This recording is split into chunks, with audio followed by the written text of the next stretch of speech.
Phone tapping ఇప్పుడు 2 తెలుగు రాష్ట్రాల్లో ఎక్కడ చూసినా ఇదే హాట్ టాపిక్. పూట పూటకు కొత్త మలుపులు తిరుగుతోంది. అయినా ఈ ఫోన్ ట్యాపింగ్ వల్ల ఎంతోమంది జీవితాలు తలకిందులయ్యాయి. వారిలో పెద్ద బిజినెస్ మ్యాన్ల నుంచి సినిమా హీరోయిన్స్, పొలిటీషియన్స్ కూడా ఉన్నారు.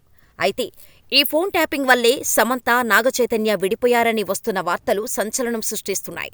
అయితే ఈ వార్తల్లో నిజమెంత?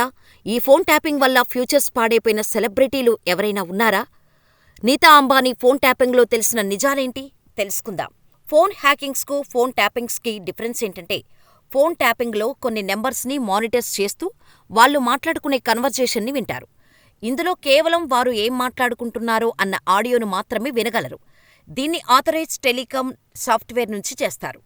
ఇలా ట్యాపింగ్ చేయటానికి సెంట్రల్ గవర్నమెంట్ నుంచి పర్మిషన్ తీసుకోవటానికి 10 సంస్థలకు అవకాశం ఉంది.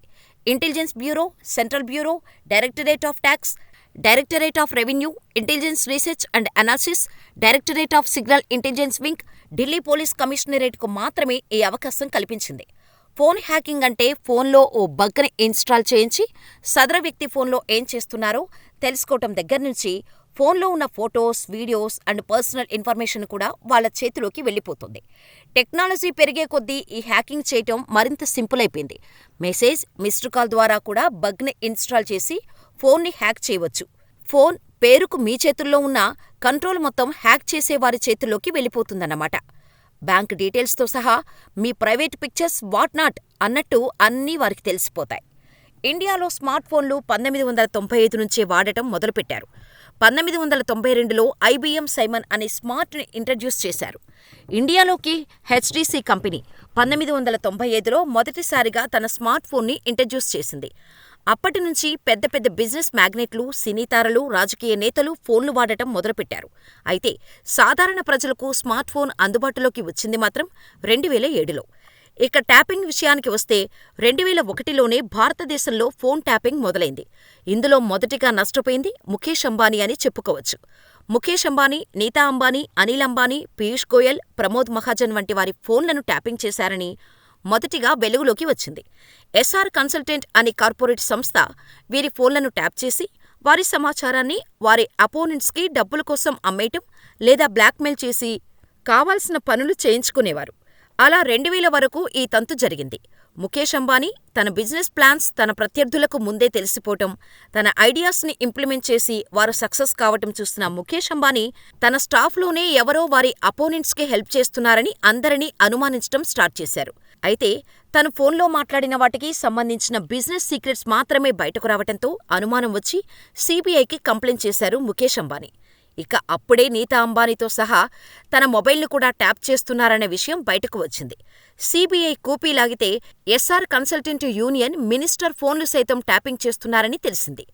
సుచి లీక్స్ అంటూ 2017లో సింగర్ సుచిత్ర తన ట్విట్టర్ అకౌంట్ ద్వారా top heroines, top heroes, singers, actors private photos leak చేసి సంచలనం సృష్టించింది. Dhanush and Trisha, Amy Jackson, Andrea, Amala Paul, Anirudh, రానా వంటి టాప్ సెలబ్రిటీస్ ప్రైవేట్ పిక్చర్స్ని సోషల్ మీడియాలో వైరల్ చేసింది సుచిత్ర. దీంతో ఇంతమంది సెలబ్రిటీల ప్రైవేట్ ఫొటోస్, వీడియోస్ సుచిత్రకు ఎలా వచ్చాయన్న చర్చ మొదలైంది.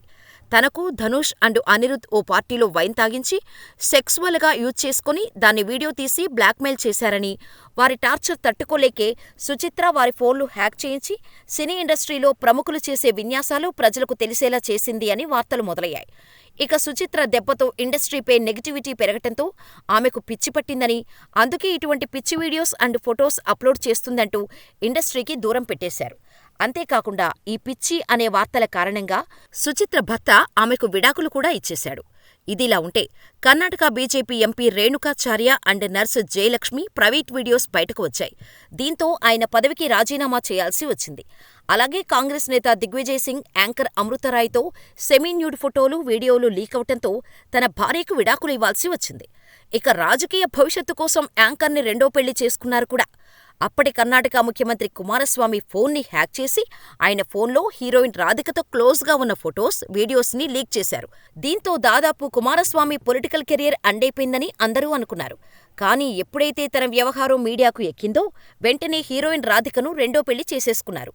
మనీ లాండరింగ్ కేసులో అరెస్టైన Sukesh Chandrashekhar, Jacqueline Fernandez and ఇతర బాలీవుడ్ హాట్ బ్యూటీస్తో ఉన్న ఫోటోలు లీకైన విషయం తెలిసిందే. ఆమ్ ఆద్మీ పార్టీ వారు కేసీఆర్ కుమార్తె ఎమ్మెల్సీ కవితకు లిక్కర్ డబ్బులు అందజేయాలని సుకేష్కు చెప్పారు.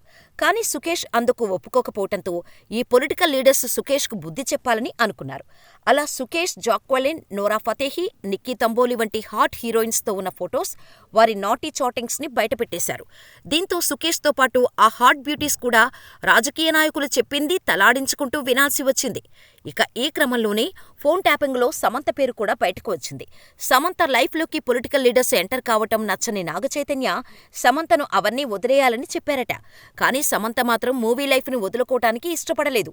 కరెక్ట్గా నాగచైతన్యకు, సమంతకు గొడవలు జరుగుతున్న టైంలోనే ఫ్యామిలీ మ్యాన్ 2, పుష్ప మూవీలో ఐటెం సాంగ్స్ ఆఫర్ వచ్చాయి.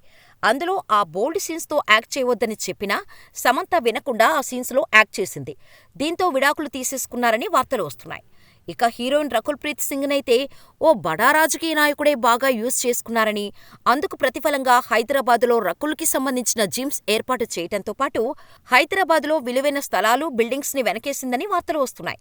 ఈ బ్యూటీ ఫోన్ని హ్యాక్ చేసి ఆమె ఫొటోస్ అండ్ సీక్రెట్స్ బయటపెడతామని భయపెట్టడంతో పాటు సినీ కెరియర్ ఉండదని వార్నింగ్ ఇవ్వటంతో ఆ బడానేత చెప్పినట్టు రకుల్ చేసిందట.